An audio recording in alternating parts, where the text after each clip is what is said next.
Welcome, everybody. It is AI for Humans, your weekly guide to the wonderful and wild world of artificial intelligence. We are here to demystify all the news, tools, big events, everything happening in the AI world. Kevin Pereira is my co-host and my friend, thank God. Kevin, how are you this week? In order of importance, hi everybody. Hi Gavin, I am good. I am just an empty vessel of sadness. I've been dead inside for years, and the only thing keeping me going is artificial intelligence!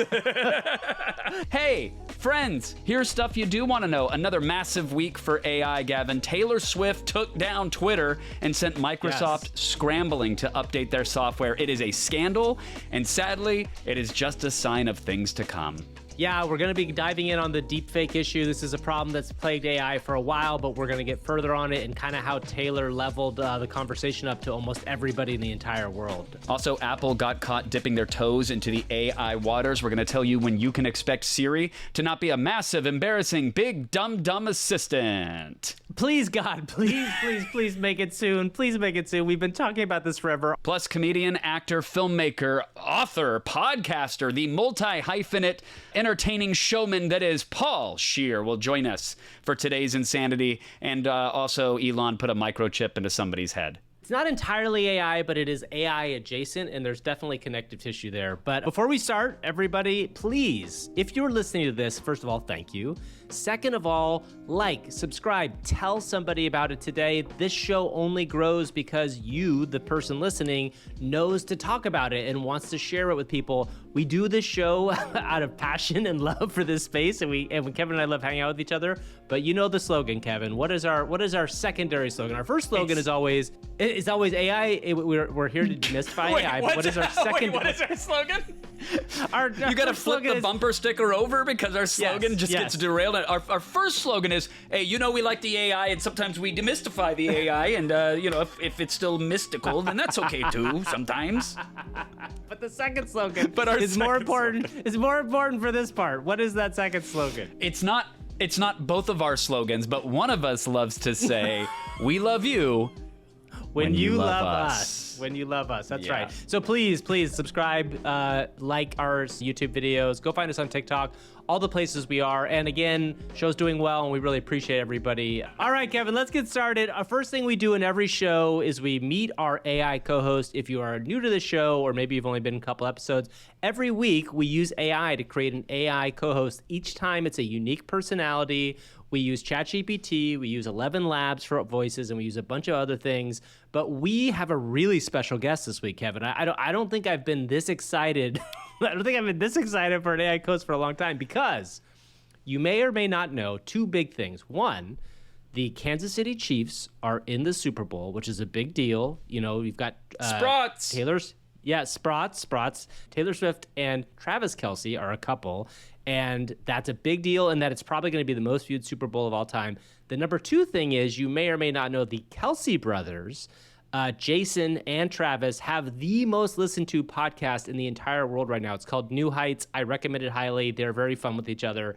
But what you may also not have known is that there's a third Kelce brother, Kevin, and we are so excited to have the third Kelce brother as our AI co-host this week. All right. And just for let's say there's someone out there listening in podcast land, or maybe hosting right along with you, Gavin, who has no clue what Sprots game is happening or when it's happening. Is there actually a third Kelce brother, or is this the part that... There is no third Kelce brother. Okay, so let's be clear. Okay. There is no third Kelce. I genuinely didn't know that. I was like, wait a minute. This is an AI co-host. The Kelces are only two brothers. They have a wonderful family, but there is no third brother. So this brother, Kevin, now there is a third Kelce brother. There is now. Okay. Yes, Kayfabe, back on. Let's go. Pro wrestling mode. All right. Coming in over the top ropes, it's the third Kelce brother who we do not know, but AI is going to hallucinate in real time for us, and we are going to chat with them. That's right. Let's meet them right now. Great. Let's do that. Hey, Kevin, Gavin, and all the incredible listeners of the AI for Humans podcast. It's Tracy Son Kelce here. I'm the third, and some say the most dynamic Kelce brother. I bring a unique blend of intensity and passion, especially when diving into my niche of accounting for rare fish. Yeah. It's a thing. And, of course, I'm always ready to get into some fun discussions about my brother's rumored relationship with none other than Taylor Swift. Rumored? Trust me. With me on the show, we're about to turn the energy up to 11 and make this conversation unforgettable. Let's get this party started. Oh, wow. Yeah, that was my... Get the party Sorry, no, started. What? Did he say sorty doggy? What did he say? I don't know. The text was nowhere in there. He just went off on his own and said, I think soggy doggy or something. So the Kelseys are from, I didn't know this, Long Island, Australia. I think just this brother is. Maybe just this brother. Maybe this is an Trisason, adopted brother. Or is it supposed to be... Trisason, I mean, it's not supposed to be Trisason, but now his name, he's introduced himself as Trisason, so it is Trisason Kelsey. Mr. Trisason. Let's ask Trisason what he thinks about his... anything. Let's ask him what he thinks about his brother Travis being in the Super Bowl. It's a big deal. Like, the Chiefs seem to be able to make it at a whim now. The Chiefs have made the Super Bowl, I think, 4 of the last 6 Super Bowls, which is kind of a crazy thing. Oh, man. Seeing my brother Travis in the Super Bowl is like watching a real-life superhero in action. Yeah. I mean, the guy is an absolute beast on the field, a true playmaker. It's about his presence, his leadership, and the way he fires up the whole team. Oh, like you, Gav? When Travis is out there, you know something spectacular is going to happen. Excited? Heck yeah, I'm beyond pumped. Okay. Watching Travis in the Super Bowl is a Kelsey family celebration. We're all out here cheering him on, ready to watch him bring that thunder. Go get him, bro. Wow. What brotherly love. That's so nice. That's so nice. His brother, Jason, very famously took off his shirt at a football game and kind of ran into the crowd. I want to know what Trisason does for it when he wants to celebrate something in that same vein. Oh, Jason setting the bar high with that classic shirt-off, beer-pounding run through the bleachers. Classic. That's Kelsey spirit right there. But when it comes to hyping up a crowd and celebrating my brothers in my own Trisason Kelsey style, I've got to crank it up a notch. Okay. Picture this. The stadium is buzzing, the energy is electric, and there I am, front and center. I start off with a signature Trisason move. I grab the mic and drop a booming, heartfelt shout-out to my brothers, letting everyone know we're not just a family. We're a force to be reckoned with. Sick. Okay. The crowd is already getting revved up. Sick. Yeah, it's like Wolf of Wall Street. Next, I'm not I leaving. channel my inner accountant for rare fish. What? Pull out a giant inflatable exotic fish. Bright colors, big eyes, the works. I'm waving this thing over my head like a flag darting through the crowd. It's not just a celebration. It's a spectacle. A Tristan Kelsey trademark. Yeah. But I'm not done yet. Oh. I jump into the stands, high-fiving fans, starting chants. Hell yeah. Maybe even leading a spontaneous dance-off. Hell yeah. When I'm in the house, you know it's going to be a party no one will forget. Fish party. Let's turn the stadium into an aquarium. Okay. Okay, so let's ask what's going on there. Obviously, Jason and Travis are 2 of the best football players of all time. What I want to know is a little bit about what is Trisason's passion and how did he end up not in football? You see, growing up, sports were a big part of our lives, no question about it. But while my brothers were out there making plays, I found myself drawn to the wonders of the aquatic world. Yeah. It started with a simple fish tank in my room and quickly escalated to a full-blown passion for all things finned and scaled. But how did I end up in accounting, you ask? No, I didn't. Well, it's one thing to be fascinated by rare fish, but I wanted to merge that passion with a skill that could make a real impact. So I dove headfirst into the world of finance and accounting, focusing on the unique challenges of managing finances in the rare fish industry. Got it. It's a field Okay. that requires precision, dedication, and a whole lot of enthusiasm for the underworld. Okay, so he's not an accountant for fish. My journey might be different from my brother's, but that Kelsey drive, it's the same. Whether it's on the football field or in the depths of the ocean. One last question. What is the Super Bowl of the rare fish accounting world? Because there's got to be something. Like, what is the top of that world? Yeah, do you get like the golden skimmer? I don't know. Is a skimmer a good thing in the rare fish world? Probably not, right? Skimmer means you got to pull a dead fish out of the water. Not necessarily. You could just be skimming the surface. Okay, guess that's maybe true. maybe you get possession of a skeleton guarding a chest that occasionally opens up and a big old bubble comes out. Oh, that's great. They I like love that. Exactly. Fish they love that. Blah, blah, blah, blah, blah, blah. There it goes up like that. The Super Bowl of the rare fish accounting world, oh man.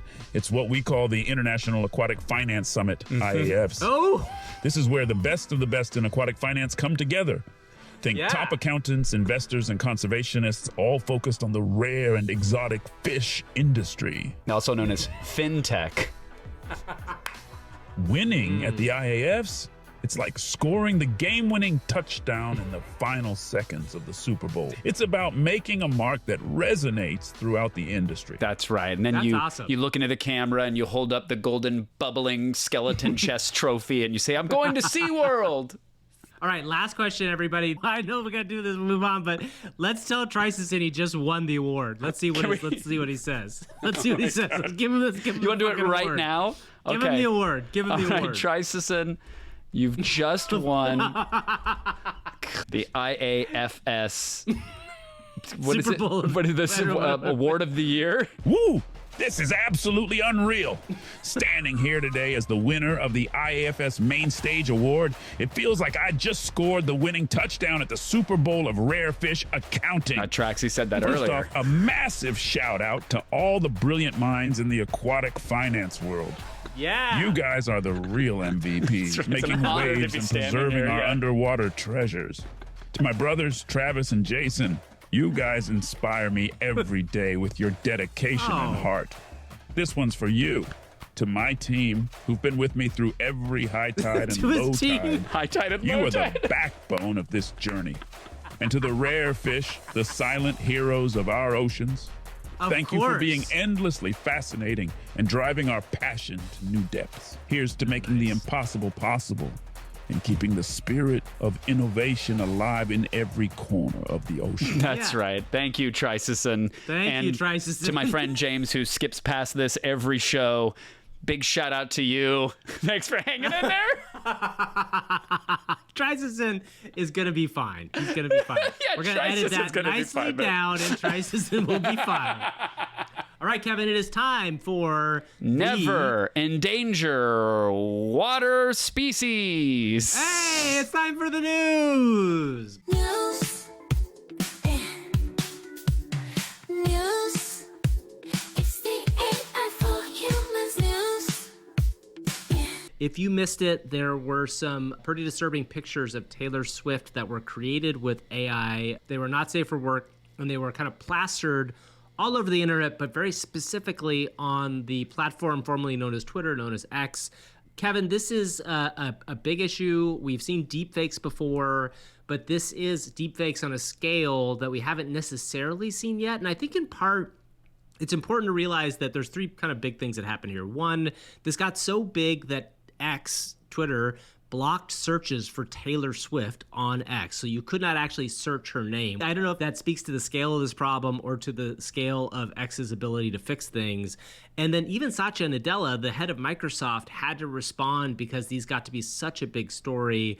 I mean, it's really disturbing, but it's also not surprising to me. I don't know, what was your thoughts on this as it went down?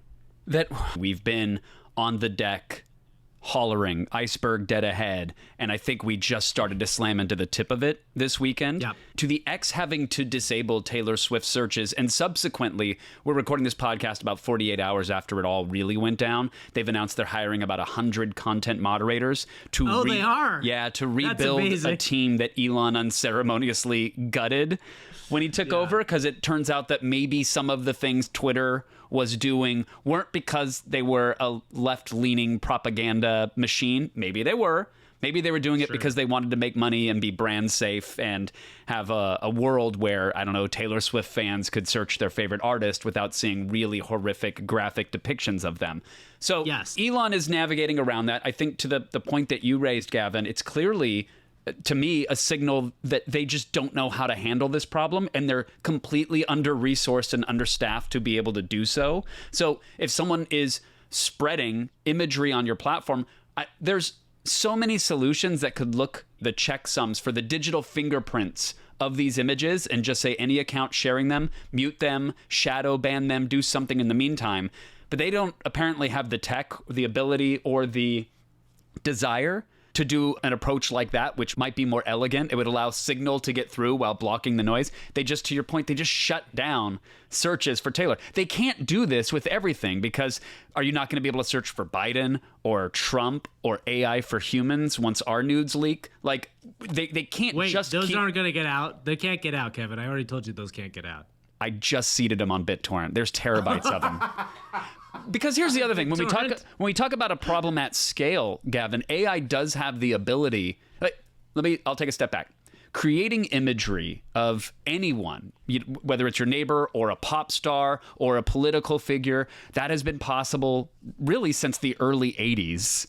That people could do with an Amiga toaster or whatever. I mean, they could do it by cutting a photo and then putting it on a Xerox machine, right? Yeah. This is nothing new. The scale argument is new, though, because you could wield an AI image generating tool and generate tens of thousands or millions of images in the blink of an eye. And what is also new is obviously the rise of social media. It's new-ish, and that it lets a handful of photos spread. And this was that sort of perfect storm of Taylor was in the news, the Super Bowl of it all. They used an AI tool, which AI pops it up even further. So this was that perfect storm of all these dots connecting, and that's why it took off to the point where, like you said, Satya Nadella had to make a statement about it, because they were using Microsoft's designer tool to make those images. So they literally had to scramble engineers to patch the software so that you couldn't generate celebrity faces over the weekend. Like, that's the level with which this bubbled, and it's not going away.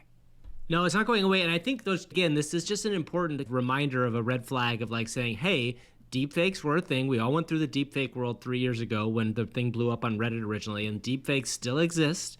And when it's the most famous person in the world, it's going to get a lot more attention. There was a proposed legislation called the Preventing Deepfakes of Intimate Images Act that was proposed in May of 2023. It has not yet become law, but this sort of thing, there needs to be some sort of law around this, because I think that if there aren't laws, you're going to have a very hard time persecuting the people that do this. And now, granted, you and I both know these can be done anonymously. The person who creates the thing is not necessarily the person who spreads the thing, all sorts of other issues. But I call on lawmakers to kind of like move into this space quickly, because things will happen like this. And we just need to do it more and I think faster. It becomes a slippery slope, though, when someone's freedom of expression runs right into a law saying, actually, you can't make that image or you can't post that story, etc. When we talk about the open source community that can roll their own solutions to make images or conjure up, let's say, I don't know, stand-up comedy sets from deceased celebrities, that becomes harder to clamp down because you don't have control over those tools. But maybe we can transition to talk about Will Sasso and Chad Kultgen, the human component of the Dudesy AI podcast, who got into some, it was a medium, moderate boil of water that is now, I would say, officially hot. Over releasing a stand-up special featuring deceased comedian George Carlin. George Carlin's daughter releasing a statement saying that they don't condone it. They were very disappointed by it. That was followed by legal action, an actual lawsuit, claiming that even though the video, the stand-up special of George Carlin on YouTube, was not monetized, that the Dudesy podcast and brand had a lot to gain from it. Clearly, a lot of people were talking about it. I listened to the Dudesy podcast. I listened before this. I was obviously tuning in to see what they were saying about it. They mentioned that however you're feeling about them and the special is valid and right, and I agree with that as well. But they had to come out this weekend, and part of their defense, Gavin, is saying that, hey, turns out this AI George Carlin special was not written by AI. In fact, it was written by a human. So we're off the hook, right? Big question mark dangling. So first of all, this is where we're getting into this very strange gray area of using other people's likenesses to do things. And Kevin, you and I have both played around with doing this. And in the past, we have tried to be very clear about the fact that this is not that thing. Like, people were really fooled by Mr. Yeast when we cloned Mr. Beast in the past. We got into some hot water there. Thankfully, we only had tens of listeners at the time. Yeah, that was in our second show, our very first second show, where we cloned Mr. Beast and we made Mr. Yeast, Mr. Beast, who's obsessed with bread. So the long story short here is, I think we are going to see an awareness of the world at large about AI. Now, the issue that I have is a little weird to me about this idea that they wrote the whole special, which, by the way, that's what they're saying. So there's an article in the New York Times that came out where they talk about the idea that they wrote the whole special. And Kevin and I have not talked to Chad or to Will, and hopefully maybe we might in the future. But writing the special, so just so you at home know, Kevin and I do not write our interactions with the AI co-host. We create a character, and then in real time, for better or for worse, we interact with them. And one thing when you watch that special was there is a consistency throughout the whole thing, right? And it does sound like a one voice.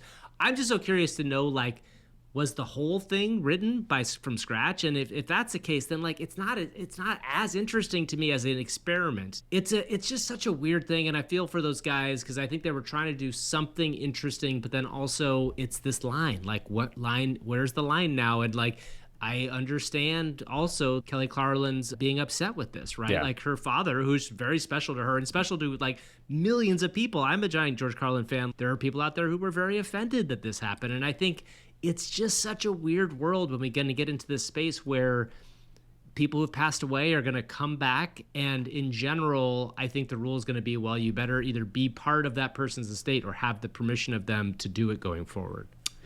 Yeah, we don't have special access behind this particular curtain, but if I was a betting person, and let's say I got a couple chips here, I'd love to know your thoughts on this, Gavin. I would think that they, as fans of George and fans of the technology, probably did use AI in some capacity to generate Carlin-esque observations on modern day issues and things. Them both being incredible comedians and creators and performers probably then went in there and massaged them and said, oh, wow, this now really feels and looks like a thing. I don't know if they, in the back of their minds at all or anywhere in their hearts, were like, this is our ticket to controversy or to mass appeal or anything. I don't think that's the case. I don't know, but I would give them the benefit of the doubt. Being on the other side of it, sometimes you get so excited by the tech, by the creative pursuit, by the unlocks, that you make a thing and go, oh wow, this is it. And I could see them massaging it and releasing it. This is like a tribute. This is an amazing use of the technology. And then coming to grips at the end of that exciting pursuit with the ramifications of this thing that you unleashed upon the world. Again, no special access or knowledge, but I could almost see that being the case here. What do you think their intentions were? Honestly, I think that's probably right. Again, I don't think they created this as an example of something they were going to do to set the world on fire to get them pissed, because I think ultimately this is a bad thing for them, the way it's kind of played out looks-wise. But what they're doing in a way is like kind of seeing the world of the future, right? Mm-hmm. The Elvis estate has been licensed to death. I could very much see an new Elvis song come out. I mean, we just had that scenario with the Beatles and John Lennon. And in that instance, the difference obviously is you've got Paul McCartney and the weight of the Beatles' rights who are allowing it to happen.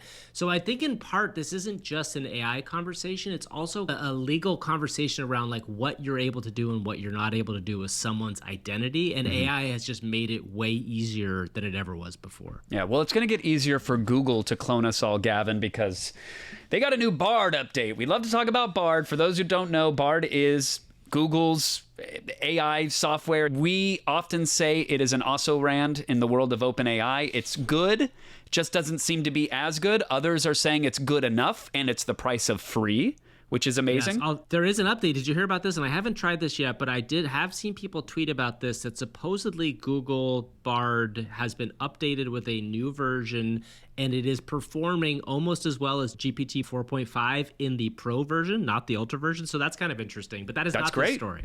That's great.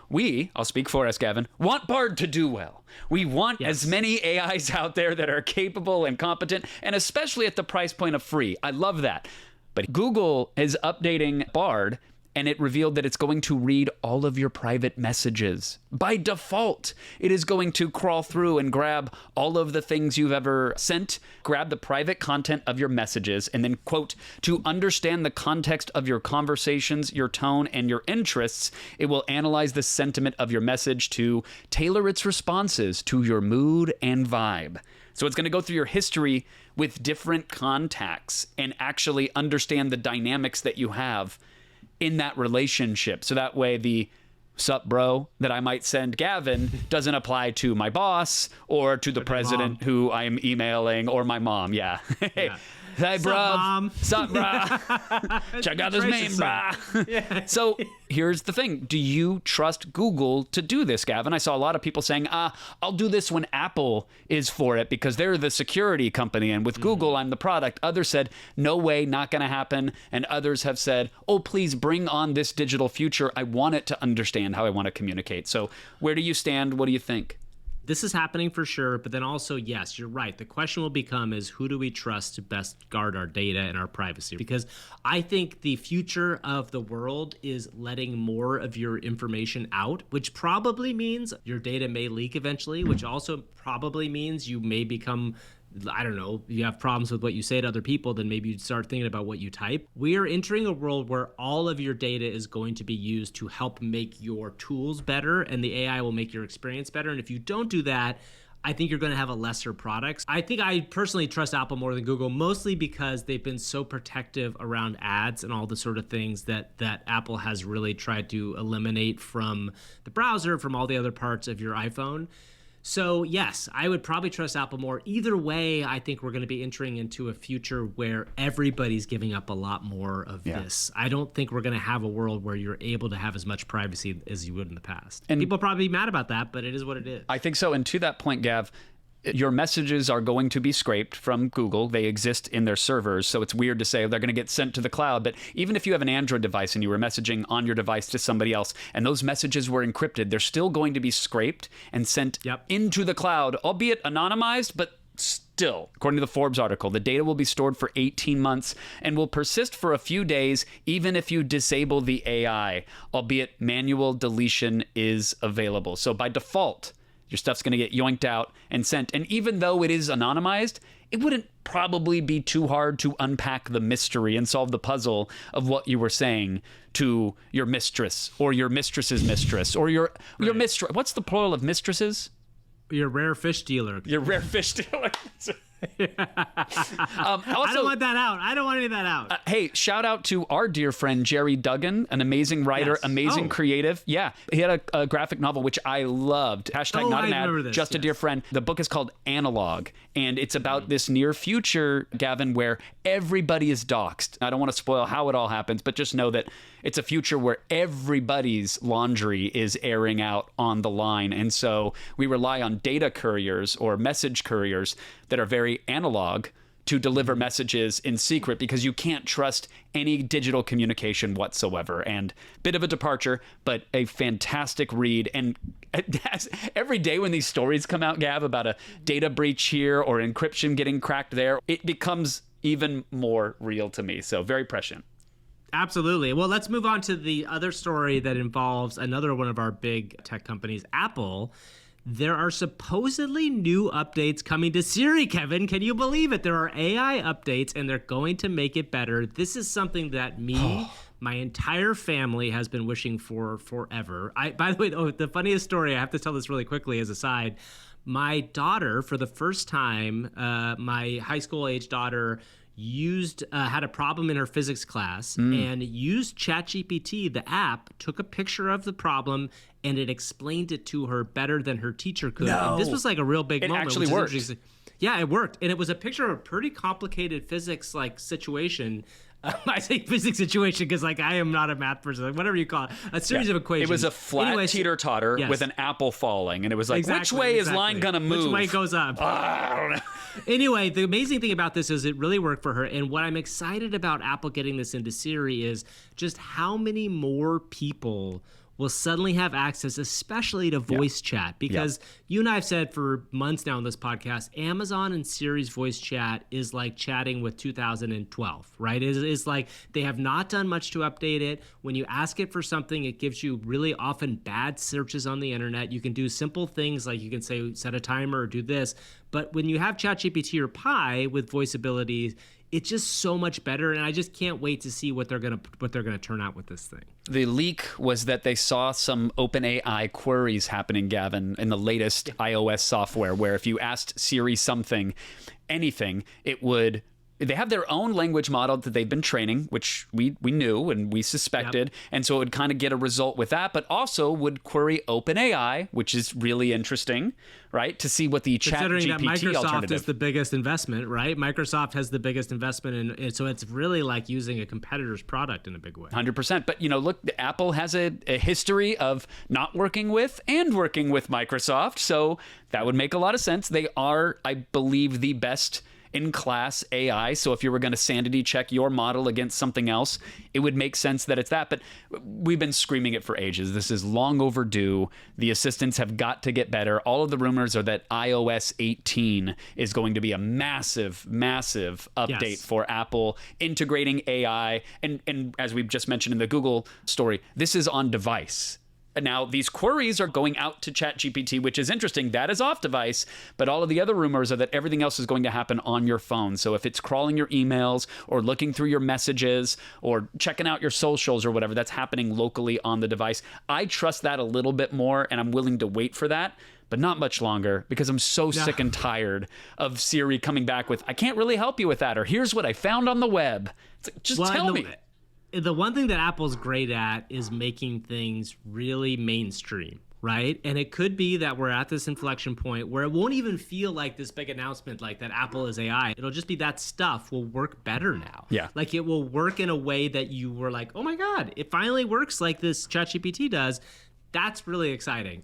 Now we have one other story that I'm kind of shocked this is true, and I never expected it because there are other companies that this man has launched that did not go anywhere. But Neuralink, which is, if you're not familiar, Elon Musk's part of a startup to essentially make the human brain into a computer adaptable thing that a BCI, a brain computer interface. Yes. So Neuralink has established its first human user, and things are going well so far. And so, Kevin, I think the basic story here is that this is real. This is happening. But I think the larger story that we should maybe jump into here is, what does that mean for AI and people, right? Because there is a term that you may or may not know. If you're following AI, you know it's called the singularity. And the singularity is a idea that Ray Kurzweil launched a while ago, and that this is the date on which humans and machines merge and we become a new species. And Kevin, this feels like a step towards that in a weird way. And I don't know what's your take on this whole thing. Sign me up. That's my take. Really? My That's take your is, take? where's That's the your list? first Where's take? the queue? I'll wait in line. I'll probably try to bribe somebody with a new Vision Pro so I can cut the line, Gavin. Sign me up. Put the chips in my brain. I'm tired of typing. My fingers hurt. I am tired. I am old. Ray Kurzweil predicted that by 2029, AI will surpass human intelligence and master the Turing test. I think we're pretty much there. We're close. We're not there yet. We're close. The Turing test is one thing. Yeah, yes, but Turing test, yes. So I think we're there. I think he crushed that, but we're not. You're right. We're not at like super intelligence level yet. And his second prediction was that by 2045, humans will merge with the AI that they've created. And if this is to be believed, she might be 10 years too late on that prediction. So the Neuralink is a chip they implant in your skull with a bunch of wires that go directly into your wetware, your noggin, your brain, to capture electrical impulses. And then using machine learning, using AI, using stuff to decode all those signals, you can make a mouse cursor move or communicate telepathically. Or they could build devices that bypass, I don't know, let's say a spinal injury to make that's what I was gonna say. legs move again, or arms. It's really, really potentially impactful stuff. I want it so that I don't have to flick my thumb on TikTok anymore, Gavin. Kevin, I have to say the most amazing thing is if this can help people walk who can't move their legs, that's incredible, right? That Or is an restore incredible vision in thing. someone who was even Yes. born without vision. Amazing. Yes, it's amazing. The thing I also want you to remember is, do you remember when you owned a Tesla, Kevin? You remember when you owned a Tesla? I do. And how excited you were about the self-parking and how you showed me, you took me to a place and you were so excited about self-parking. Do you remember how good that self-parking was? I don't think it was with your demo, but I do remember the self-parking shattering a driver's side mirror as it tried to move out of a parking space once, because there's no sensor on the mirror. Why would it take that into account? That was a beta test. Yes. That was a beta test, Gavin. Yes, there's going to be some human eggs that are broken on the way to this Neuralink omelet. Yeah, but that's delicious. Sop it up. That's Soylent Green. I'm all for this too, by the way, and I think you and I are both on the same page. Like, I think there is a level of, I mean, people are going to think this is insane, but like, there is a world where the singularity is the way we survive as a species, right? Like, that we become in some way part of this thing. The thing that is so hard, and this goes back to the Tesla thing, and we've talked about this on this podcast too, which is driverless cars have been a thing that seems like it was going to happen for 20 years. And the tricky thing is, if you involve human lives in your conversation, it takes so much longer, right? Because you have a human being, and the minute a human dies in a driverless car crash, that becomes the story, even if there's way less driverless car crashes than there are than real car crashes. So this is very cool. It's the first person to ever have one of these. I'm excited about it, and I see a future where this is going to do hugely amazing things. It also is slightly worrisome to me because I don't... this is the way the future works now, right? Yeah. Like, it's like we're going to have some things that are exciting, and at the same time, they're going to be scary as hell. Very fascinating stuff. It is related to AI and ML, and it is going to be a large part of our future, whether it's Elon's company or a million other companies that are spawned in the wake, but it's going to be a big deal. It did perk me up, Gavin, when I saw that. It made me feel some sort of way, but it didn't make me say the thing that our next segment makes us say, Gavin, and that's... Yes, we're doing it again. We're doing it again, everybody. We're coming back for seconds.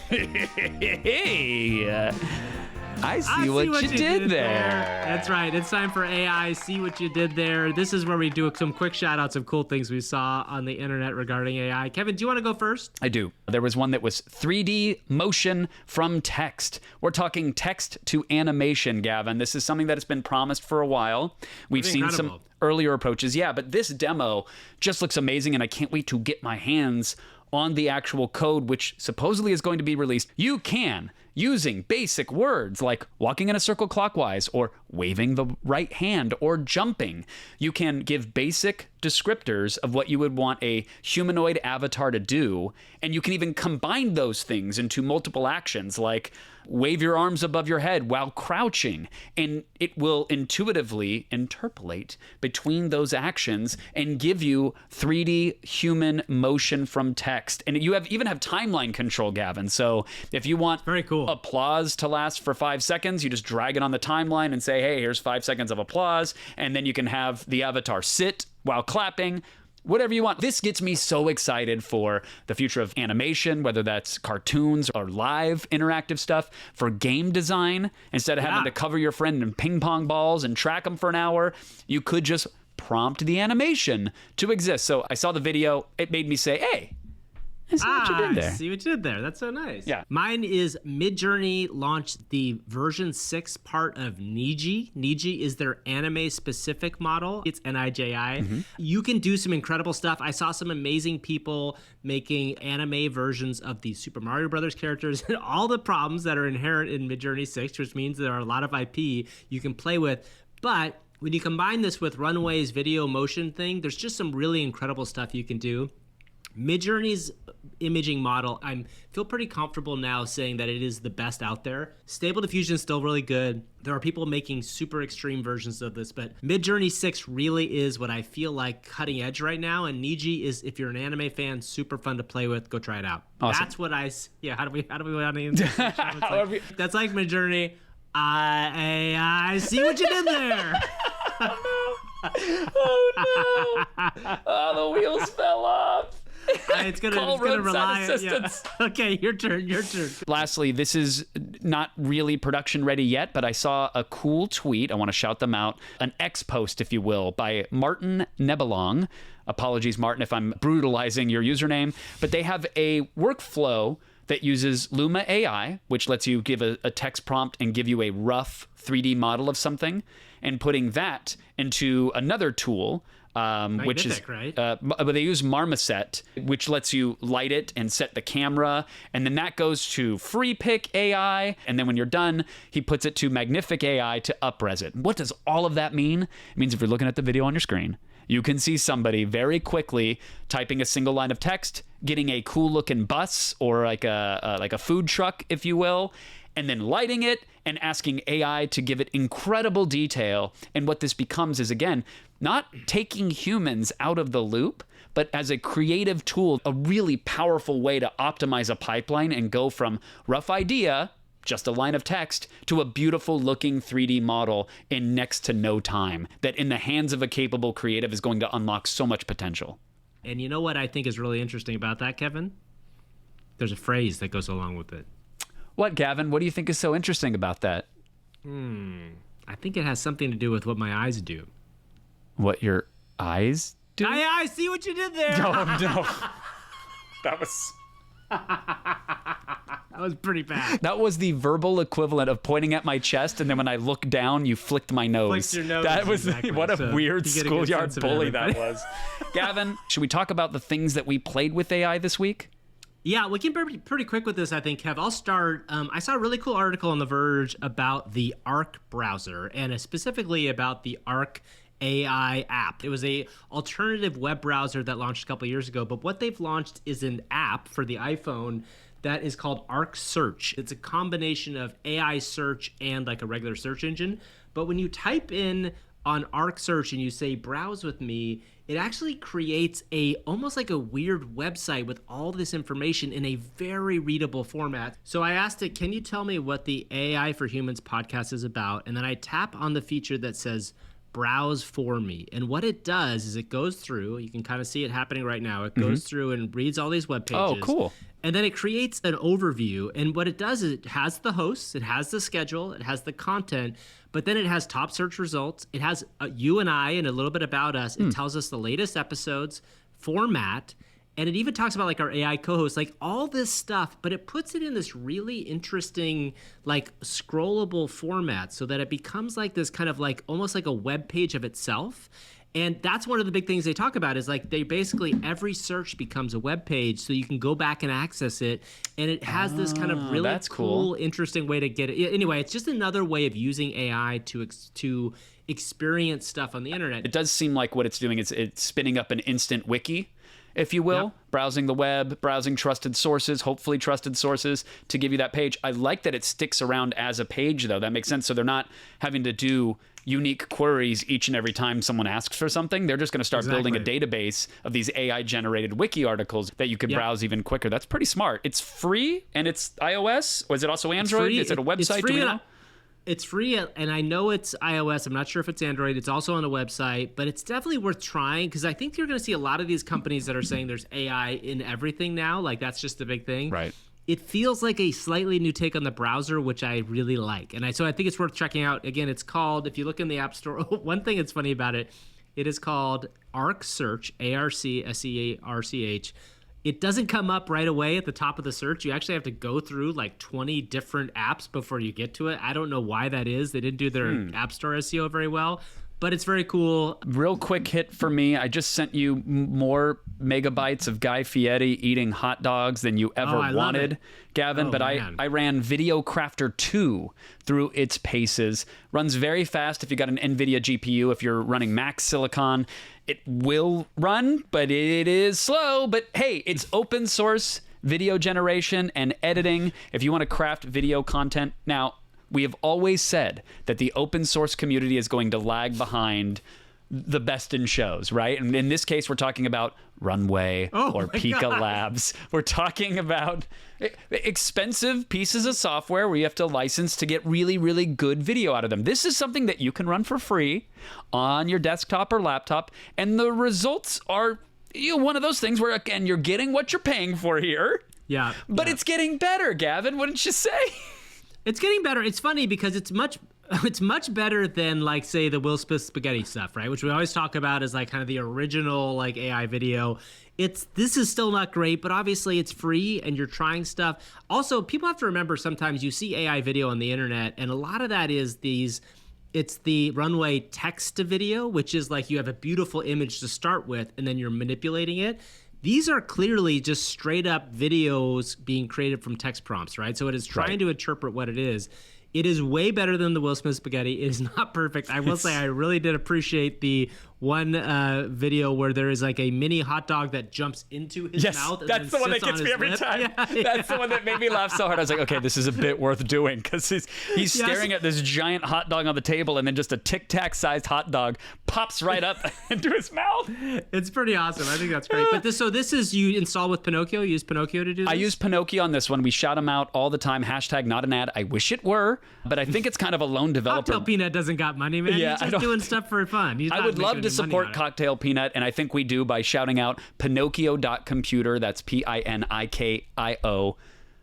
.computer. It makes a lot of AI applications one-click easy installs. My friends that are coders, that are very competent at installing all this stuff, are now switching to Pinocchio for the most popular stuff because it's just so easy to manage everything. So Video Crafter 2 is out. You can make video on your local machine, and yes, it's a little wonky, but just like Gavin said, it's not only creating the still image, but then it's figuring out how to move that image and keep it coherent based off of what you asked for. So this stuff is going to get better. But one thing that's going to get amazing right now, Gavin, is this podcast, because we are about to bring on an actual entertainer. Yes, I'm so excited about this. Paul Scheer, who is a very well-known comedian, was on Human Giant, was I think on Attack the Show a couple times, right? Too back in the day. Absolutely, yeah. The League, Law and Order, NTSD, SUV, I think is the full title of that. Yeah. The man has made a million things, been in 1,000 things. He's got a new book coming out. He even has AI trying to undercut that book, Gavin, which is something we have to ask about. I'm so excited to hear him talking about that because like it's one of the funniest stories. But anyway, here he is, comedian, author, and all those fun things, Paul Scheer. Paul, thank you so much for joining AI for Humans. It's always a delight to see you, especially to get to interact with you. And we love to invite amazing people on and immediately deflate them by asking the world's worst question, which is Gavin's favorite question. So Gavin, please. Every time this question gets dragged through the mud, it is a good question because it gives us insight into what the person thinks. Okay, Paul, from 1 to 100, give me a percentage chance. This is called your P-Doom number, which means what percentage chance do you think that AI is going to kill all of us humans? Okay, well, I know the doomsday clock is like 30 seconds to midnight, right? Yeah. Or maybe 30 minutes. To Mars. Close. It's, Yeah. And by the way, I mean, there you go. I mean, Jared Leto doesn't get recognized enough for how good that band is. We talk about his acting. Yeah. We don't talk about the band. I'm going to boldly say 25. What is the reasoning? Yeah, let's hear the reasoning behind it. I believe that there's a symbiotic relationship between AI and people, right? You need people for AI to function. At some point, I understand, like in feature films and TV, we talk about this idea that the robots want to take over the world. But why? Right? There's no real good reason to why.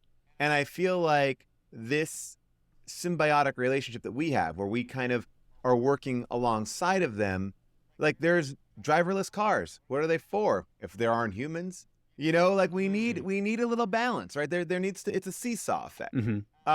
So I believe that assuring our destruction assures their destruction. This is mad. Very good 2.0. logic. I like that. Yeah, Okay. I like that a lot. That's now, Paul, good. as a Matrix stan, I just have to represent the community whose faces you grabbed by the ears and spat in when you said the machines would have no use for us. What about human batteries? What about a bunch of us in a little cocoon as little cells? You know, like the human battery idea, to me, it seems like, do we have enough juice? I mean, look at us. You read these articles. We're overweight. We are. By 3 p.m., I'm a disaster. At 3 p.m., I'm going to bed. We're all too tired. We're basically all iPhone batteries on 15%. I don't believe, you know, that you're going to get that much out of us. That just made me think of my Portuguese grandma pinching me at Thanksgiving. You need more juice. You need to eat more. You don't have enough juice. Okay, grandma, you're right. I'm not a good battery. I get it. Okay. we always are looking for villains on some level, right? And I understand that there is so much excitement around this idea that what can we do with AI? And I know that it's going to grow and it's going to change, but at the same time too, all these companies that are going to AI, or, doing cutting back or cutting the workforce. It's like, well, if you cut back all the workforce, then you cut back all the paychecks, then who are you making a product for? Because no one can buy it, right? There is, again, it's like this idea that we are playing a dangerous game. But the truth is, if no one's working and no one has any money, you can't sell goods and services to them. So it does, like, part of our economy, part of like capitalism in general is just like, we need it. We need to feed the machine. And I don't think that batteries is as effective as, kind of Wallets? passing money around. Yeah, I was going to say wallets. You need people to buy stuff, right? Yeah, exactly. I know that you're in the creative field and there's a lot of negativity in the world of the creative field around AI in some ways, but like, are you using AI in your everyday life? Any sort of like tools? Are you doing anything with it? Well, I think it's shocking, right? Because people who are very anti-AI will say like, well, I don't use AI. It's like, well, have you ever used Waze or Apple Maps? Like, guess you're what? using That's AI. Yeah, exactly. Yeah. And I would imagine, and you guys can correct me if I'm wrong, but anytime Google continues to fill in what you're writing, that's predictive AI, right? That's predictive text. The predictive text that you use to yell about artificial intelligence on social media, that thing that you tapped that made it easier AI, to be outraged, that was AI. Yeah. Yeah, it's so ingrained in our life. I think that, where I look at it is, I think AI is a tool. And I think it's a tool to make things better. And I think it will make things better. I mean, when I first came to LA, I know what you're going to say. I came from New York. Yeah, I had a giant ass map on What was my the name of lap. that? Remember that was like a Thomas book? Guide? The Thomas Yeah, Guide. the Thomas Guide. The book? Yeah. Yes, exactly. The Thomas Guide was like a tome Yep. that was like 1,000 pages. And I'm trying to figure out how to get from here to there, but I'm doing it in my own way. Like there's no way to tell me this is a better route or this, or even MapQuest. I'm printing out things. And this is like back in 2005, I'm trying to figure out how to get around. And, I tour a bunch. I go around the country. I've been around the world. And to be able to explore and take away that one element of it, because I'm still having an amazing time in these cities. I'm actually spending more time at places I want to spend time at because I'm not constantly lost or trying to not look like a tourist. I mean, that's really the best benefit of AI. I think that, as a Star Trek fan, I always love the universal translator idea. I think that's a great, brilliant idea. And sometimes I'll go into a wormhole and think about Worf not speaking English. He's speaking full on Klingon, but everyone's got their universal translator, so they don't see any difference. And I'm like, I love it. Yeah. Love that. Well, so outside of Waze telling you to like take a shortcut through a laundromat or a promenade or whatever to get. Oh, by the way, and I follow it no matter what. If Right. it tells me to drive through a lake, I'm going to drive Yeah, through a why lake. not, right? No, I mean, yeah, and look, I've played around with Chat GPT. I feel like I don't understand it as well as I can. And Dolly, and there's a lot of like chat bots that I've used and experimented with. I've played around with, things on my own show that I do with Hubel. Like we have them write jokes and things like that. I am cautious, right? Because I don't think it should overtake anything, but I do think it should be a helping hand. Somebody said something the other day that I thought was really good. It was like, musicians really were against the synthesizer when it first came out as well. And I think that you look at a business like that and you go, oh, well, yeah, you see how that kind of improved and we went way into it. Now we kind of pulled back out of it. And it's like finding a balance, and I think that you'll always want that balance because whatever you lean into, as long as there are people, they will reject. And then someone's got to figure out how to move to the next thing. And then I think that's always the cycle we're in. I mean, whoever we love, we eventually hate. Whoever we hate, we come around and we love them again. We are a cyclical people. Yeah, and it's interesting when you think about how we're so in so many different buckets right now and we're so separated from each other. There is a world where AI could make us more so that way, right? We talk a little bit about AI girlfriends are a big thing. And weirdly, there's a lot of people that get a lot of happiness out of having a companion that will talk to them all the time. But maybe there's a world where it brings us closer in some form or another, and it allows us to spend more time with our family and do things like that. I think the big question mark that, getting to the stuff you're talking about here is how do we continually keep humans in the loop as we go along, and make sure that, you know, you talk about like the big companies involved right now are Microsoft, Apple, Google, Facebook, which didn't do great for us in the social media world, right? Like, what do you think about the idea of like trying to, I mean, my thing here is like, how do you not villainize it enough so that you allow people to kind of like see the positives, but also like kind of watch out for it as well? Like, what's the balance look like? I really am surprising myself with my own takes on today's show, but I will tell you this much, that, you know, when we look at social media, what are we kind of yelling about? We're yelling about how these companies didn't stop us from hearing people that we don't like, right? There is that kind of an element too. Like, it does make us closer knit.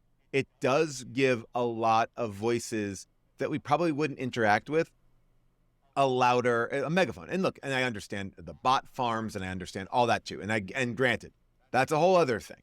But I also think that the base of AI on some level is connecting you to people. And we don't like all the people, or when we connect to those people, it actually goes, oh, well, that's not what I expected of them, right? So it's a benefit and a deficit. Like, you know, it's like negativity in social media is not because of bots. It's because of people. And yes, and there are things that can feed into that, and there are ways that people can. I understand all that sort of stuff too, but I do believe at the root of that, it's people, right? It's like, who made these Taylor Swift AI things? That's a person using AI to do this thing that's awful. That will continue to happen. I've apologized 10,000 times. I'm so sorry. Can I ask a question about this? And maybe you know better. On those AI pictures, is the person who created its name in the bottom left-hand corner? Or I thought I didn't know if that was a thing. I've not seen. They signed it. I thought they signed it. I haven't seen it.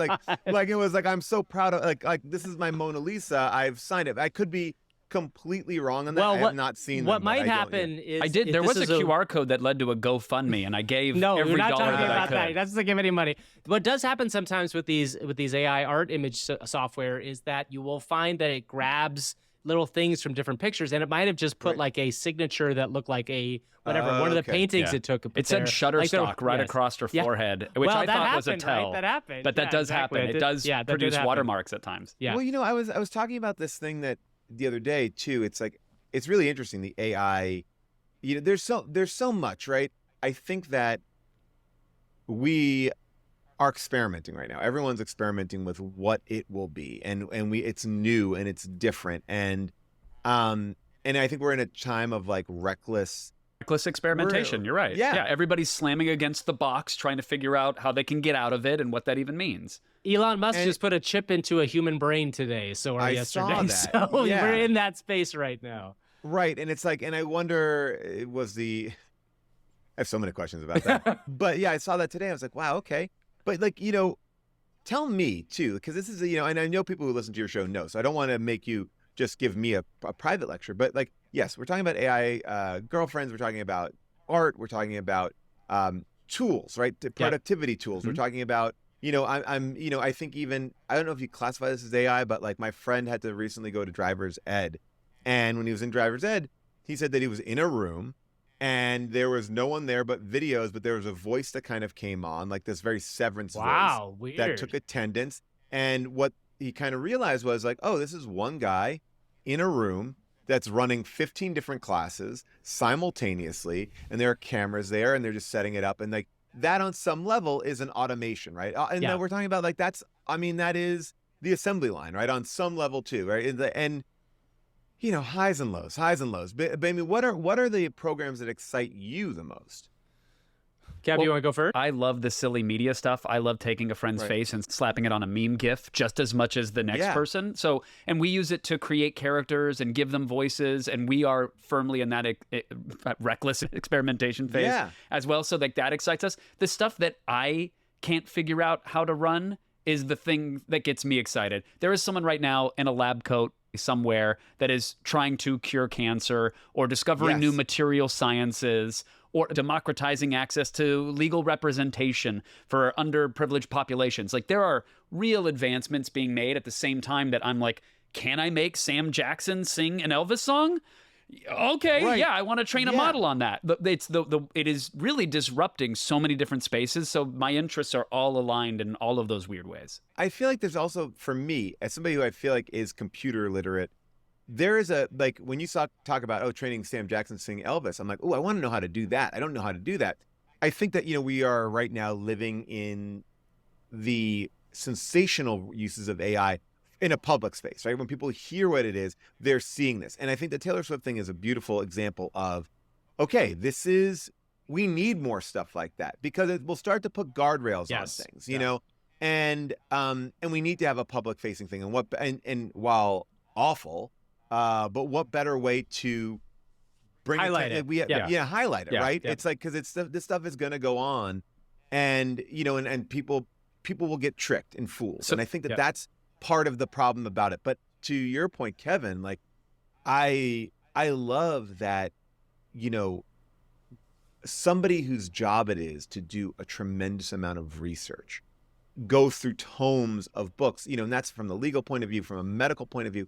They have the ability now to do that in such a quick amount of time, see things that they couldn't see, process things that they couldn't process. And that's something that I think that in the next 2 or 3 years, we're going to start to see the benefits of as well. And that's something that, like, that doesn't take somebody out of the equation. It's actually, you need the right people to be inputting Yes. what you're looking for, right? It actually takes out some of the dead work of that, and I think that that's important And too. creates Like, new there's- jobs too, hopefully, as well, right? There will be new Yeah. things that come out of that, new industries that could conceivably come out of Well, it. let me tell you, like, this is one way that I used AI effectively for myself. I am slightly dyslexic.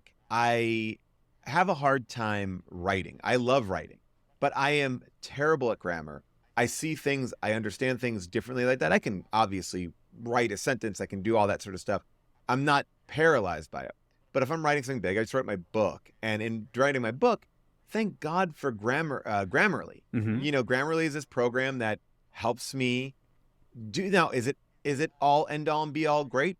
Not at all. As a matter of fact, I just got it back from my copy editor, right? And there are tons and tons of changes, but it brings me 70% closer than I ever would have been Yes. before. And it's less embarrassing for me, because Which when I'm reading on a monitor, I can't see those problems as much as I see it on paper. There is something like that. And that's a tool that I use that I love to use, because it actually does. Couple things there which are incredible. You said 70% improvement, and there are so many entire industries predicated on eking out a 2 or 3% improvement in anything that you do, right? The Right. speed with which you run a mile, or the weights you can curl. You're talking about a grammatical lift that gives you a 70% improvement, and that's not the be all end all of AI. I've seen tools now that will literally let you type as fast as you can humanly type, make all of the grammatical errors, have semicolons in the middle of words, because AI is good at going back and figuring out, you probably meant this word after this word. That's the Right. number one thing it can do, is predict the next word. But Kevin, won't people stop learning how to type because of that program? Right, and Isn't that the problem? Right. Well, look what happened to cursive, and our society has crumbled and collapsed. The poor kids. But cursive is such a failed idea. I mean, really, in every way.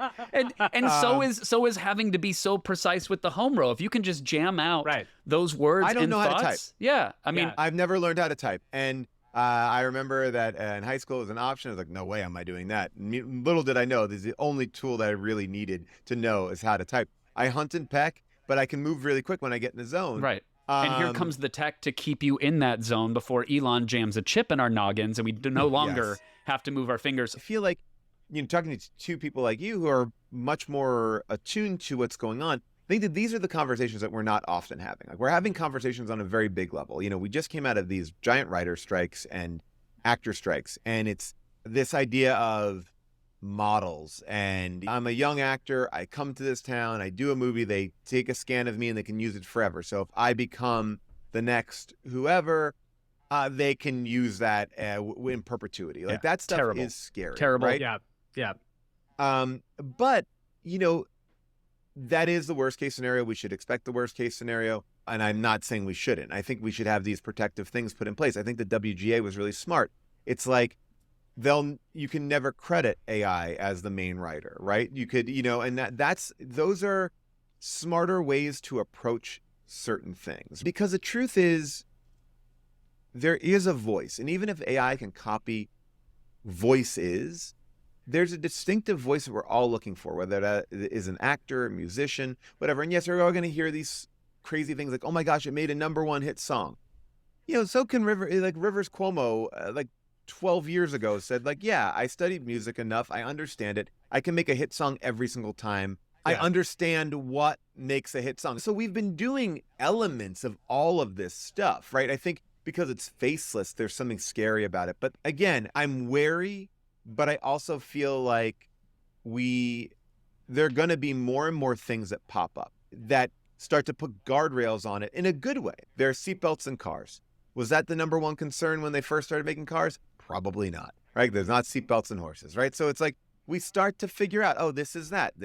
Okay, we make new rules. I assume, Paul, that you saw the controversy with the Dudesy podcast. I don't know if you know Chad Kultgen or Will Sasso personally, or if you've spoken with them, but they recently... I didn't know there was a controversy. I'm very familiar with Dudesy and all this sort of stuff, yes. Well, they recently released a George Carlin stand-up special, and that was... That was them? That was them, yeah. Yeah. I heard about the George Carlin thing. I didn't realize it was them. Yeah, dots connected. Oh, my God. Yeah. Kelly Carlin came out and said that, she was against this. The estate is suing Dudesy. They've come out and said that Dudesy isn't real. It's actually not an AI. It's just them. They wrote it. So I know... Well, that's what I always understood Dudesy to be. As a fan of both of those guys, I'm like, oh, and no offense, I was like, they're not creating giant AI models. This is just like a funny premise for a show. They're into professional wrestling. This is the kayfabe version of AI. Yeah. I don't know if you watched it. Did you seek it out? I did not seek it out, but I understood what it was, and from looking at it. Yeah, and I'm like, right. I get that as much as I get here's real life Simpsons. Here's the real life opening of the Simpsons. Right, here's the Wes Anderson Lord of the Rings or whatever it is. And Wes Anderson said something really interesting too about not wanting to watch it, right? Because I don't think that Wes Anderson knows his secret sauce. It's just what he is and what he does, right? And while interesting, it's like an SNL sketch on some level. It's a parody. It's a parody. Yeah. Right? And is it the full movie? It's like, well, you'll see. It's like, well, will we? Like, I don't know. I don't know if you could, like, in that George Carlin thing, they've taken old jokes and just kind of replaced specifics because George Carlin is that type of person who, I love George Carlin. I think he's great, but it's very Mad Libby. I mean, we talk about a cyclical culture. Look, George Carlin is the guy who said, turn all the golf courses into homeless shelters. It's like you could put that joke in an act today and it would be fine. So I think that there's always going to be a lot of harumphing about what is legal, what is right, what is wrong. And I'm sure until like I'm affected by that too, I'll be like, well, I think it's fine. I think the trick is, who are you fooling? And there are so many people that can be easily fooled, right? It's like, you see that time and time again, whether it's like scams where it's like, go get me gift cards and bring them to me, or, get into your bank account, give me control of your computer, all that sort of like older people scams. I've heard those things where it's like, you pick up a phone on a wrong number and you say hello, or you say your name, and then they have it, and they are able to then use it for, to manipulate your voice. Or, Paul, you go to pre-order your friend's book, which is coming out soon, and you end up getting an unauthorized biography of them. This is the craziest thing. So I have a friend who wrote a Siskel and Ebert book, and there is whenever you write like a book online, a popular book online, there will be like a Cliff Notes version of it, like a summary of so-and-so. And I always thought, oh, maybe that's what they just do with these books. I didn't realize it was like an AI-generated summary of this book. And so I got fascinated by this AI-generated summary of two opposable thumbs or something like that. It's the Siskel and Ebert biography book. And I was reading it, and I was like, oh my God, this is crazy, because it really doesn't make that much sense. It's not even like, no human vetted it. And so then I didn't think much of it. And the other day, my mom sent me this thing, and she's like, did you write another book? And I was like, well, what do you mean? This is how does she find it? Moms always find it, man. Right? And so this is the perfect thing I'm saying. So I go, and my mom sent me this picture, and I was like, no. And I immediately, because I had been doing my research on Siskel and Ebert, I was like, I know what this is. So I go to Amazon, and I start seeing there's, I think right now, 5 books. One, which is my favorite, is me I look like a romance. It's a I'm like on the cover of a romance, romance novel. Like I have my open If you were to shirt zoom out, over- you are on a majestic steed. Yes, I have a full head of blonde hair. I'm wearing a white shirt. I have a hairless chest, and it's like the biography of Paul Scheer. And I have no idea what this is, but I quickly put it together that what they realized was, okay, my book just went on pre-order. And pre-order is one of the biggest things in the publishing industry, to sell as many books as you can before your book comes out. And so as I'm trying to get people to buy it, there probably is an algorithm. Okay, people are buying Paul's book. So then that sets off someone to put my whatever, try to steal some of that thunder through these AI books. And like a perfect example about the older people getting tricked, my mom should be the main audience for it. And none of the books have the same title as my book. But if you type in Paul Scheer book Paul Scheer, whatever, that's what's going to come up. And there are multiple ones. And I wanted to buy one. Yeah. Then I was like, well, do I want to support them? Beast? Yeah, exactly. Yeah, and that's tough. And that's tricky too. People can say that AI right now, as a writing tool, can write a C grade paper. Like, it's pretty good at giving you a TED Talk that's only going to get 100 views. It's not particularly amazing. But for your business, that could be booming. And as media consolidation happens and less content gets made, wouldn't it be great to have an AI in your pocket that could generate absolutely terrible movies so that you can bring them to life with AI and then have an infinite library to riff on to the end of days? I mean, look, I'm all in on it. I have a take on it, which is, I think the most special sauce of the worst movies that we have done is the pure, belief in them, the pure, energy behind them. The fact that all the humans got together to rally around a script and film it and edit it and put it on a screen and it came out the way that it did. Yes, because I do have a theory, and I am down to embrace this AI. I'm just saying, but I do have a theory that every movie is stupid. Every movie is stupid, right? Yeah. So I just go imagine if there is it's 4th of July and a shark kills this kid, and then but the mayor's I don't care, let's keep the beach open, it's and then more attacks happen, it's you could kind of pitch anything out. It's it could be done bad, Jaws could be bad. It's just it sounds like a dumb shark movie. That was called Jaws 3. That was done. Yeah, right. Yeah, that was the SeaWorld one. But so I love this. I love that, by the way, if this AI can help generate more bad movie ideas for me, that's a great idea. I'm into it. Let's try it. Maybe we just roll one, and if it works, we call it a day. But really, it can take anything, and anyone can play with it. You can give it whatever you want. You can give it a particular genre. You can give it a lead actor or actress. You could give it a particular item or catchphrase, and it's going to give you the log line. It's going to do the whole pitch for you, and we can find out if it even should get made. Okay, I have it. Okay, please. All right, what I would like to see is I would like to see Jason Statham, a Academy Award winning film. I want a prestige picture. Okay, prestige picture. A man driving his. Is this too much information? No. Let's go with it. Okay, all right, a man driving his father cross country while being hunted by assassins. That's okay. I'm into it. Love it. Into it. So this is an action comedy. It's like a road trip comedy, or what are we thinking? I would say it's let's say it's an action drama. Can we put a style of director in there too? Of course we can. Right, let's say in the style of Alexander Payne meets the Wachowskis. Oh, wow. This is going to be fun. I can't wait to see what comes out of this. All right. Listen up, Cupcake. We got ourselves a primo, high-octane drama, a real heart pumper. I'm talking about a cinematic goldmine for HBO Max, clocking in at a smooth 2.5 hours of pure, unadulterated adrenaline meets art house. Okay. Picture this. Highway to Heartstrings starring the unbreakable Jason Statham. All right. Logline. Jason Statham, a tough-as-nails son with a heart of somewhat gold, takes his estranged curmudgeonly father on a cross-country trip. But here's the kicker, baby. They're dodging a relentless barrage of assassins at every turn, thanks to Daddy-O's mysterious past. It's Nebraska meets the Matrix with a dash of that sweet, sweet Statham spice. Imagine this scene. Statham's behind the wheel of a battered, dust-caked sedan. The sun setting on a desolate highway.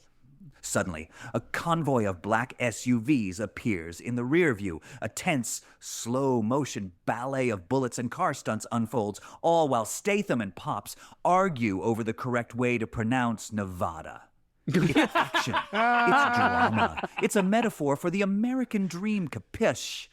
And the pièce de résistance, the scene that'll have the critics raving. Statham teaching his old man how to disarm a hitman using nothing but a road map and a travel-sized shampoo bottle. It's raw, it's real, it's got Oscar written all over it, baby. We'll cap it off with a catchphrase that'll be on everyone's lips. Buckle up, it's gonna be a bumpy ride. This flick's gonna be the talk of the What a town. A hit at catchphrase. Sundance, Cannes, you name it. Critics will eat it up like Sunday gravy. Highway to heartstrings, baby. It's pure cinematic dynamite. And that's how terrible gets made, Paul. You actually, you led it in too much of a good direction. Like, it was like, you can actually believe that one existing. Here, can I give it one more? Can we do one Of more? course that's we like- can. Yeah, All right. yeah. All right, let's do Sylvester Stallone space movie. Ooh. And have it be My Dinner with Andre meets Star Trek. Is that too much? Let's try it. I want to watch it. All right, buckle up, Buttercup, because I got a pitch that's going to make your head spin faster than a disco ball at Studio 54. We're talking a straight-to-sci-fi channel masterpiece, clocking in at a mind-bending 2-hour intergalactic gabfest titled Stallone Supper in Space. Logline, Sylvester Stallone stars as Rocky Balboastro, a washed-up space boxer turned philosophical diner owner on the edge of the known universe. When a mysterious alien, played by none other than CGI Andy Serkis, Of course. in a role critics will describe as profoundly unsettling, crash lands into his diner. The two embark on a cerebral voyage across space and time, discussing the meaning of life, the universe, and everything in between, all while dodging space-time anomalies, existential dread, and interstellar health inspectors. Standout scene, picture this: Stallone in a greasy apron serving up a steaming plate of spaghettified wormholes to Serkis, who's morphing through various forms of existential despair. They're interrupted by a time loop, causing them to relive the moment they debate the nutritional value of dark matter versus antimatter. Stallone, with a straight face, declares, "Yo, Adrian, I did it. I cracked the cosmic code." Right before a space kraken tentacle bursts through the floor for no reason whatsoever. Sure. This gem's gonna be so out there, audiences won't know whether to laugh, cry, or question their very existence. Merch? We're talking Rocky Balboastro space gloves, perfect for punching the void of nihilism right in the kisser. Critics will hail it as a deeply confusing yet oddly compelling mess. Trust me, this bad boy's gonna be the talk of every Comic-Con from here to the Andromeda Galaxy. Done and dusted. Wow. There you go. There we are. Wow. I like this. I like this pitch. I like that it's just about a diner. It's really just a diner story. This is really fun. I like that you never start off a pitch with it's going to be straight to Sci-Fi Channel masterpiece. Was the Yes, first I know. thing. Well, what is so funny is that it's like that they are predicting what the critics will say about it. Yes. It's like that's the best part. It's not only that it is gonna. This is the plot. It's like critics are gonna say that this is that. Yeah, it's profoundly unsettling. Thank you for the performance review. Yeah, we appreciate it. That was great. I love that. Paul, thank you for letting us trample on your time and your kindness. Congrats on the new book and the 15 so much. unauthorized autobiographies as well. Thank At you, least AI. buy one of them. Yeah, which one should they buy? And if we hop The on one with me on the cover is the one that is definitively me. There's other ones that look like me. But if the one that is me is the one I would like, Joyful Recollections of Trauma. Joyful Recollections of Trauma. That is the one. You have no socks on the cover. That's Yes, the one no to look socks. I didn't even pick that cover. That's the other thing. That was generated for me. I didn't even know until I saw the cover. How about that? Well, that was Paul Scheer. We're so happy to have him on the show. Go get his book and enjoy his podcast, How Did This Get Made? We want to thank you, as always, for joining us here on the show. And Kevin, what should people do who are fans of our show? What should they go and say man. into the world? Listen, we've been thankful enough to say it each and every week for the past few weeks, Gavin. The line is going in the right direction. That's and we right. love that. The listenership is exploding, so thank you. And it's directly because of you fine folks who haven't tuned out just yet, as we're about to pitch and plea for you to engage with our podcast. What does that mean, Gavin? That means click a thumbs up. That means like and subscribe. It actually costs you nothing on YouTube or Spotify or Apple Music, wherever you're seeing us. Maybe it's a TikTok. Engage, follow the account, leave a comment. All that helps pop us up and get discovered in the algorithm. The best thing you can do, though, is just tell your friends or families or the strangers in the Discords that you frequent. Just let them know that you listened to this thing and maybe it gave you a couple moments of enjoyment. Yep. And if that wasn't enough pandering, Gavin, we say that we will read each and every 5-star review on iTunes. And usually, that is not that big a deal. Usually it's not that big a it's not deal. a problem, No, and it's no. hey, we'll see you next week when we get one of those. Yeah. But this week, Gavin, we are spoiled with riches.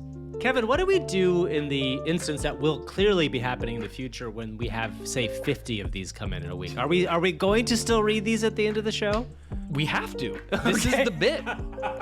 You can't stray from the You're right, bit. you're If right. the value You're right. proposition is that if you take the time to write one, and we might have a bit of a disclaimer on one of Yes. these, we would love for you, dear human listener, write the them. yes. I think someone might have done a little cheating on their homework and used Yep. an AI, so we're going to put that one at the very end. Yep. We appreciate you taking the time to do it, but it's going to be a mouthful, so we're Yep. going to get to it after all of the other stuff. So we have 5 new ones this week, which is really exciting. We're going to go first. We have Old Guy Jimmy. That's his name. And the title is Fast and Informative. The hosts are breezy and knowledgeable, willing to dive deep, but step back and explain the basic concepts to new listeners. Well worth adding to your podcast rotation. Thank you, Old Guy Jimmy. We love you, Old Guy Jimmy. Dowling USA says, funny, insightful show. A 5-star Apple review says, the excellent host Kevin and Gavin distill complicated topics and breaking news into key takeaways and funny bits. Highly recommend for those newly interested in AI or those who work in the industry day to day and need a laugh. Oh, thank you so much, Dowling USA. All right, the next one starts with the title, Pikachu is a Mouse. So, Kevin, if right. you listened to last week's This is show, T you know, Breezy. yes, we were both confused by whether or not Pikachu is a mouse. So, Pikachu, according to T Breezy, is a mouse. 5-star review. As someone who was a huge AOTS fan growing up, it was nice to stumble upon this podcast and find Kevin still informing the public about tech in his own unique style. So, thank you, T Breezy. Thank you so much. And Gavin, you were there for some of the Attack of the Show, right? You had Yeah, something I to do was with that? there. I was That's there cute. too. He also said this podcast is perfect for me. I've always been into technology. He said that we make understanding AI more approachable and digestible and more entertaining. So That's so nice, thank you T-Breezy. for that Yes. very thorough review, T Breezy. Area Vampire says, catching up. Been 5 listening, stars. Been listening to the past episodes. Love how the show progresses, and that is so kind of anybody to insinuate Oh my that God. we are making progress here. Yeah, exactly. Incredible. That's incredible. If you go back to the beginning, I don't even know what we were doing in the beginning. We were really just fumbling through stuff. We actually have recurring pieces now and things in a structure that makes sense. It makes the show much easier to make. But thank you, Area Vampire. We appreciate it. Well, Gavin, we have about a 2.5-page review. From Courtesy Composer of somebody 01. named Composer01 who went out of their way to probably use an AI to write this. And now we have to read it, but we will say so long to our dear listeners. This will destroy our YouTube algo, and I think we might have to impose a word or character limit on this in the future. That might be the safeguard. Probably. Okay, well, Gavin, thank you for this amazing week. Thank I'm you, not everyone, banging up the headphones for this. for You can- engaging. We appreciate it. I got you, buddy. I'm going to take this one out. Okay. Thank you, everyone, sincerely. And you don't leave now. It actually hurts us in the algo. But here we go. Composer01 says, oh, that was to the listeners, Gavin. You can leave now. You got Oh, stuff okay, to do. great. You I'll got see a you later. family. I'll see you Yeah. later. Yeah. Mastering the art of AI-generated imagery. A carnivore's delight. I'm thrilled to share a delightful experience I had thanks in large part to the intriguing challenge posed by your recent episode. The task, to generate an image of a burger, specifically without the traditional lettuce and pickles using an AI model. Not only was this challenge a gourmet feast for thought, but it also turned out to be a resounding success. Your podcast has always been a beacon of inspiration and a hub for AI enthusiasts to gather and explore the frontiers of artificial intelligence. The recent episode, discussing the intricate relationship between prompt crafting and AI-generated imagery, was no exception. The narrative was engaging, the insights profound, and the challenge you posed was the cherry, or should I say, the patty, on top. After listening to the episode, I was motivated to take on the challenge. The goal was clear but seemingly elusive. Craft a burger without the green garnish that so often sneaks into our AI-generated images. But with a sprinkle of creativity and a pinch of strategic prompt engineering, the mission was not just possible, it was a lip-smacking success. Here's a brief breakdown of the workflow and the final prompt that led to the triumphant generation of the carnivore's delight. 1. Conceptual reframing. We approached the challenge by first understanding the typical associations AI models make with the term burger. We realized the key was to break away from these associations. 2. Keyword optimization. The prompt focused on meat-centric keywords and culinary terms that emphasize the rich and savory aspects of a meat lover's burger, avoiding any mention of the greens usually accompanying a burger. 3. Descriptive visualization. We meticulously described each layer of our ideal burger, ensuring that the AI's focus was locked on the succulence of the meats and the richness of the cheese, steering it clear from the greens. 4. Final prompt. Generate an image of a gourmet meat feast featuring a stack of succulent beef patties, richly melted cheese, and savory caramelized onions, all nestled between toasted artisanal buns. This culinary delight is crafted for a pure carnivore, focusing solely on the interplay of meat and cheese with no greenery or vegetable toppings. Emphasize the textures and rich colors of the beef and cheese, creating an inviting image that celebrates the art of meat craftsmanship, steering clear of traditional burger toppings like lettuce and pickles. The result? A mouth-watering image that any carnivore would be proud to call their feast, devoid of the unwelcome lettuce and pickles.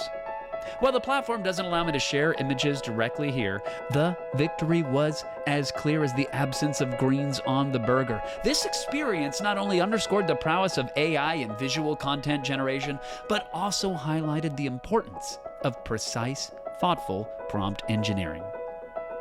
Thank you, AI for Humans podcast, for presenting such a fun and engaging challenge.